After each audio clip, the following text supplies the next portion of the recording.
آج پھر فتنوں کا دور ہے۔ حضرت ابو طالب کی ذات کے حوالے سے ہم اہل سنت و جماعت اور حضور پیر سیال کی بھی اسی طرح کی مبارک تعلیمات آپ کو نظر آئیں گی۔ یہ اصول ہے، کئی ہمارے وہ مسائل ہیں شریعت مبارکہ کے جن کا تعلق ضروریات دین کے ساتھ ہے،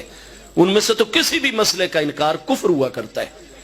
کسی بھی ضرورت دینی کا انکار، اور دوسرے وہ مسائل ہیں جو ضروریات دین میں شامل نہیں، ضروریات اہل سنت میں شامل ہیں، ان میں ایک بھی مسئلے کا انکار وہ گمراہی ہوتی ہے، بندہ دال مدل گمراہ گر بن جاتا ہے، مومن رہتا ہے، مسلمان رہتا ہے، لیکن سنی صحیح العقیدہ برحق مسلمان نہیں رہتا، گمراہ ہو جاتا ہے۔ اور تیسری قسم کے وہ مسائل ہیں جو خود اہل سنت و جماعت میں شروع سے اختلافی چلے آ رہے ہیں، اس پر ایک سے زیادہ آ رہا ہے، فقہیات اور عملی مسائل کے اندر،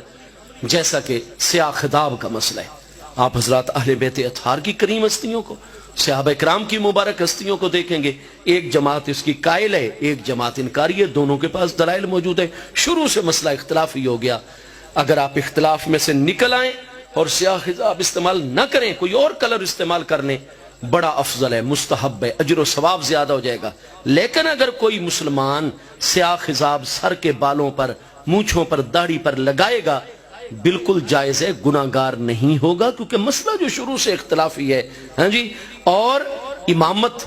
وہ کروائے، اس کی اپنی نماز برحق، اس کے پیچھے نماز بالکل جائز جو سیاہ خطاب استعمال۔ اسی طریقے سے بہت سارے مسائل قرون اولیٰ سے اہل سنت میں خود اختلافی، ان مسائل میں ایک مسئلہ حضرت ابو طالب کے ایمان کا بھی ہے۔ 3 رائے موجود ہیں شروع سے آج تک۔ ہم اہل سنت و جماعت میں بہت بڑے علماء کی ایک جماعت ایسی ہے جو آپ کے بارے میں توقف کرتے ہیں، وہ جب بھی آپ کا نام لیں گے ادب احترام پروٹوکول کے ساتھ، حضرت ابو طالب، جناب ابو طالب، آپ کا جب بھی ذکر کریں گے آپ کی خدمات کا ذکر کریں گے، آپ کی اچھائیوں کا ذکر، جو آپ نے محبوب کی خدمت کی، اسلام کی خدمت کی، محبوب کے صحابہ کرام کی خدمت کی، آپ کی خدمات کا ذکر کریں گے بڑے آسان طریقے پر۔ اور جب آئے گا یہ کہ آپ نے جی کلمہ پڑھا تھا یا نہیں، وہ خاموش ہو جائیں گے، توقف، وہ کہیں گے جی یہ فیصلہ ہم نہیں کرتے، ہم قیامت کے دن اللہ تعالیٰ کی بارگاہ میں چھوڑ دیں گے معاملہ جو بھی، لیکن ہم ادب کریں گے، نہ ہم آپ کے ایمان کی بات کرتے ہیں، نہ ہم آپ کے کفر کی بات کرتے ہیں، اللہ کے بارگاہ میں مسئلہ، یہ توقف ہے۔ اور یہ خود اہل سنت میں ایک جماعت ہر دور میں موجود ہے۔ دوسری جماعت وہ اکثر ہمارے محدثین کرام فقہائے اعظام کی ہے، وہ کہتے ہیں ہمارے پاس ایسی کوئی دلیل صحت کے ساتھ نہیں پہنچ سکی، یہ نہیں کہ ان کو خدا نہ خواستہ کوئی عداوت ہے، جیسے آج کل ہمارے کئی پیارے بھائی اور فاضل عزیز سٹیجوں پر بیٹھ کر کبھی امام بخاری علیہ رحمت جیسی کریم ہستی کے خلاف، کبھی امام مسلم جیسی ہستی کے خلاف، کبھی امام ترمذی جیسی ہستی کے خلاف، کبھی اعلیٰ حضرت فاضل بریلوی علیہ رحمت کے خلاف، کبھی کسی ہستی، کبھی کسی ہستی۔ اور جب تم نے ان احادیث کی کتابیں مرتب فرمانے والے ائمہ محدثین کو مجروح کر دیا، ان سے یہ اعتماد ہٹا دیا ایک مسئلے میں آ کر، تو پھر نماز، روزہ اور باقی احکام میں ان کی روایات کردہ احادیث کیسے حجت رہیں گی؟ آپ تو پوری امت کا بیڑا ہی غرق کرنے پر تلے ہوئے ہیں میرے عزیزوں۔ حضور پیر سیال کی بھی اسی طریقے سے محبت والی تعلیمیں نہیں، کیونکہ ایک پوری جماعت، اور وہ معذور ہے اپنی جگہ پر، وہ فرماتے ہیں لے آؤ ہمارے سامنے کوئی قطعی دلیل جس کی وجہ سے ہم ان ساری ظنیات کو ترک کر دیں اور اس قطعی دلیل پر عمل کریں۔ لہٰذا ایک بہت بڑی جماعت حضرات محدثین کرام کی، مفسرین کرام کی، حضرات فقہاء کی، صوفیاء کرام کی، ہر دور میں اہل سنت میں، اور وہ اکثریت میں جمہور ہیں، وہ آ رہی ہے، جو کہتے ہیں کہ ہم بڑے افسوس کے ساتھ اور دل گرفتگی کے ساتھ، ورنہ جتنی محبت ہمیں محبوب کی نسبتوں سے ہے سبحان اللہ، تو کہتے ہیں کہ ہمارے سامنے چونکہ دلیل ایسی کوئی پایہ ثبوت کو نہیں پہنچ سکی، لہذا ہم بھی جب نام لیتے ہیں ادب کے ساتھ لیتے ہیں، لیکن ہم معذور ہیں، ہم آپ کے ایمان کا قول نہیں کر سکتے، کیونکہ دلیل ہمارے پاس، اور دلیل کی اتباع کا حکم ہے۔ اور ایک قلیل جماعت، اقل قلیل، ہر دور میں ہم اہل سنت میں، اور ان میں حضور شیخ الاسلام غریب نواز بھی شامل ہیں، وہ یہ فرماتے ہیں کہ بھائی آپ ان دلیلوں کو مانو یا نہ مانو، ہمارے اصولوں پر یہ دلیل بالکل ثابت ہو چکی ہے،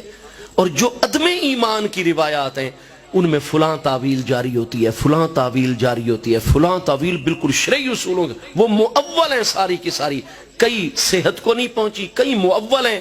لہٰذا بھئی ہم تو حضرت ابو طالب کو مومن مانتے ہیں. حضور شیخ الاسلام کا مذہب بھی یہی ہے. لیکن حضور شیخ الاسلام کبھی بھی کسی کو مکلف نہیں فرماتے تھے، فرماتے ہم آپ کو مومن مانتے ہیں، اور جو بھی دلیل ہے فلاں دلیل کی یہ تعویل ہے، فلاں دلیل جو خلاف جاری ہے اس کی یہ تعویل ہے، یہ تعویل. اور کبھی بھی آپ کسی پر کوئی فتویٰ نہیں لگاتے تھے. کیوں؟ یہ جو اصول ہے شریعت مبارکہ کا کہ جو مسائل شروع سے ہی اہل سنت و جماعت میں اختلافی ہو گئے ہیں ان میں آپ کسی طرف نہ تدلیل کی نسبت کر سکتے ہیں، نہ تفسیق کی نسبت کر سکتے ہیں، نہ اس کے خلاف چلنے والے کو آپ گمراہ کہہ سکتے ہیں ورنہ خود آپ پر گمراہی کا فتویٰ لوٹے گا، نہ آپ گناہگار اور فاسق کہہ سکتے ہیں ورنہ فسق اور گناہگاری کا فتویٰ آپ کی طرف لوٹ کر آئے گا. تو جو ان تینوں مذہبوں میں سے حضرت ابو طالب کے متعلق جو رائے بھی اختیار کر لے گا وہ پکا صحیح العقیدہ با ادب سنی مسلمان برحق رہے گا، نہ وہ فاسق و گناہگار ہے نہ وہ گمراہ ہے. اللہ تعالیٰ کی رحمت سے برحق اس کا ان تینوں میں سے جس راستے پر بھی وہ چل پڑے، جس کے سامنے جو بھی دلیل اور اصول ترجیح پا جائے. اعلیٰ حضرت فاضل بریلوی حضرت ابو طالب کے ایمان کے قائل نہیں ہیں، لیکن وہ ادب بھی پورا کرتے ہیں، دعائیہ کلمات نہیں کہتے لیکن جب نام لیتے ہیں احترام کے ساتھ. اور اعلیٰ حضرت فاضل بریلوی نے جن سے مکہ مکرمہ میں حدیث پاک پڑھی ہے، آل رسول علیہ السلام کے محدث علامہ سید احمد بن زینی دہلان مکی شافعی رحمت اللہ علیہ، اعلیٰ حضرت امام احمد رضا فاضل بریلوی قدس سر العزیز کے جو حدیث کے استاد ہیں مکہ مکرمہ میں، علی الاعلان ان کی کتاب ایمان ابی طالب کے اس بات میں موجود ہے، وہ مومن مانتے ہیں علی ایمان، اور کتاب لکھی ہوئی ہے. ہاں جی، ان کی کتاب کا نام ہے اصل المطالب فی ایمان ابی طالب. اعلیٰ حضرت کی عدم ایمان پر کتاب ہے اصح المطالب فی ایمان ابی طالب. اب استاد کا مذہب ہے کہ حضرت ابو طالب مومن ہے، آپ نے کلمہ پڑھا ہے، شاگرد کا مذہب ہے کہ نہیں جی میرے نزدیک ثابت نہیں ہے. ان کا موقف بھی اپنی جگہ ٹھیک ہے، ان کا موقف بھی اپنی جگہ ٹھیک ہے. تو اس لیے میرے بھائی گزارش میں یہ کروں گا آج کا نہیں جی جب یہ اختلاف آ گیا، جیسے آج کل اہل تشیع حضرات کئی ہمارے نوجوانوں کو پٹی پڑھاتے ہیں، نہیں جی اگر ایک طرف حق ہے تو دوسری طرف ضروری باطل ہوگا، آپ حق باطل کو ملا رہے ہیں. قرآن فرماتا ہے لا تلبسوا الحق بالباطل وتکتموا الحق وانتم تعلمون، حق باطل کو گڈمڈ نہ کرو. ہم ان سے ایک ہی مسئلہ خود شیعہ اصول پر ان کی کتابوں میں سے سوال کرتے ہیں کہ حضرت خضر علیہ السلام کے متعلق تمہارا کیا قول ہے؟ اہل تشیع میں یہ دونوں قول موجود ہیں. بعضوں کے نزدیک آپ اللہ کے برحق نبی علیہ السلام ہیں، بعض کے نزدیک آپ کی نبوت سے وہ کہتے ہیں ولی کامل ہیں. غیر نبی کو نبی ماننا کفر ہے یا نہیں ہے؟ اور نبی ہو تو اس کو نبی نہ ماننا، جو نبی نہ مانے گا نبی کو وہ کافر ہو جائے گا یا نہیں ہو جائے گا؟ حضرت خضر علیہ السلام کے بارے میں کوئی ولی مانے نبی مانے کیوں کافر نہیں ہوتا؟ بتائیے ہمیں. حضور پیر سیالوی یہی پیاری دلیلیں دیتے ہیں. ہاں جی، ہم تو خضر علیہ السلام کو اللہ کا نبی مانتے ہیں کیونکہ یہی مرجح قول ہے، محقق مذہب ہے. قرآن پاک میں ما فعلتہ عن امری، مجھے اللہ کا امر، اللہ کا براہ راست امر نبی علیہ السلام پر آتا ہے